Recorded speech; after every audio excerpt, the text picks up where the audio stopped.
Olá! Nesse vídeo nós vamos falar sobre a diferença entre arroz branco e arroz integral. Mas antes de começar, quero fazer um convite especial para você que me segue aqui no YouTube, que me segue aqui no Instagram. Eu criei um grupo no Telegram, que eu pretendo estar postando conteúdo inédito que não aparece no Instagram, que não aparece no YouTube. Conteúdo exclusivo. Um grupo VIP no Telegram. Se você não tem a menor ideia do que é Telegram, basta clicar nesse link que está aparecendo aqui do lado, que eu ensino passo a passo como você entra no grupo. Ou se você já tem o Telegram instalado no seu celular, basta clicar no primeiro link que aparece da descrição do YouTube ou no link que aparece, pelo menos hoje está lá, na bio do Instagram. Então se junta a mim lá no grupo VIP do Telegram. Te vejo lá. Então sem mais delongas, vamos começar. Qual a diferença entre arroz branco e arroz integral? Bom, para começar, a gente já sabe que nenhum dos dois é low carb. A gente já sabe disso, esses dois tipos de arroz são grandes concentrações de amido, que é tudo aquilo que a gente não quer numa dieta low carb, que é tudo aquilo que a gente tenta evitar numa dieta low carb. Mas uma seguidora me perguntou qual a diferença entre arroz integral e arroz branco e eu tô aqui para responder. O arroz integral é o grão de arroz que ainda conserva o farelo e o germe. E ele é muito mais rico em fibras, em vitaminas, em minerais, ao passo que o arroz branco foi fortemente processado e teve várias partes do grão original removidas, principalmente as partes mais nutritivas, que continham mais nutrientes, que no final das contas é um conjunto ali de calorias vazias, né, praticamente carboidrato puro, com muito poucos nutrientes essenciais. Como o arroz branco ele possui muito menos nutrientes, por comparação, o arroz integral é considerado muito mais saudável e é mesmo. E para ilustrar a diferença entre arroz integral e arroz branco, tem uma história que é muito interessante e inclusive é um dos motivos pelos quais eu resolvi fazer medicina, que eu quero compartilhar aqui com você. Pois muito bem, quando os europeus chegaram na ilha de Sumatra, na era das colonizações,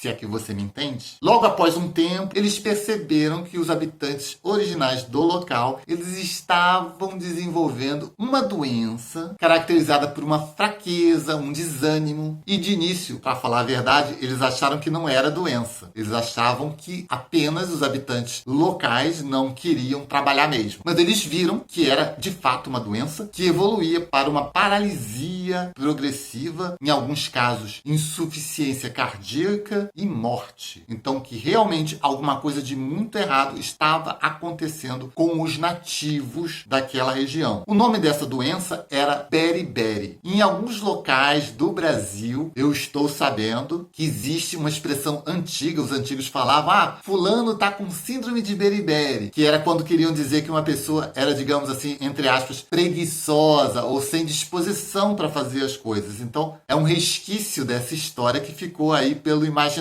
popular. Existem várias teorias para explicar a origem da palavra beriberi, mas a minha favorita é que beri significa não posso no idioma local. Então beriberi significa não posso, não posso, que era o que os nativos da ilha, né, diziam para os europeus quando os europeus falavam para ele fazer alguma atividade, alguma tarefa, algum trabalho e eles falavam beriberi, não posso, não posso, por causa da fraqueza extrema que eles sentiam. Pois muito bem, o que tudo isso tem a ver com arroz? Você deve estar se perguntando. E é que tá. Houve um médico que conseguiu reproduzir essa doença em galinhas, alimentando elas com arroz branco. As galinhas passavam a ter falta de energia, falta de vontade de fazer as coisas, de se escapar para lá e para cá, o que uma galinha faz. E os sintomas prontamente desapareciam quando elas eram alimentadas com arroz integral. E qual foi a conclusão que se chegou na época? Que haveria uma substância presente no arroz integral, mas que estava ausente do arroz branco. E ela passou a ser conhecida como vitamina B1 ou tiamina ou vitamina anti-beriberi. E qual a explicação? Quando os europeus chegaram na ilha e trouxeram suas lindas máquinas, eles começaram a processar os grãos, os alimentos locais, a remover partes do grão de arroz, as partes mais nutritivas que continham a vitamina B1. E como a dieta dos nativos era extremamente fundamentada em arroz, eles deixaram de ter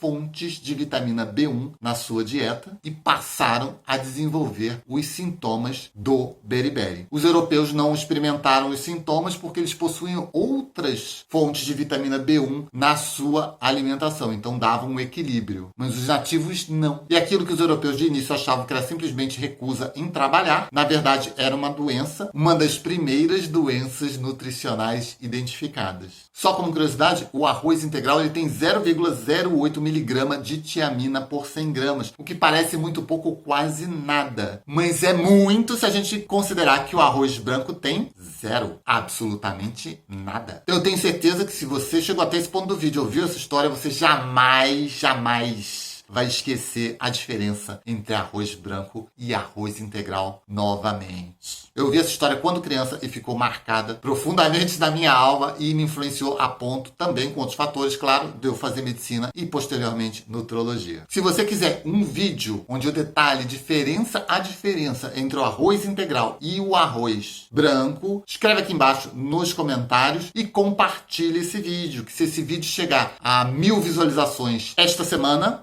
que vem já tem aqui um vídeo sobre arroz integral versus arroz branco, a revanche. Compartilhe esse vídeo para a gente ter bastante visualização. E não deixa de assistir esses 2 vídeos que eu separei especialmente para você, sobre feijão na low carb e sobre farelo de arroz. E te vejo lá no Telegram, não deixa de não, te vejo lá.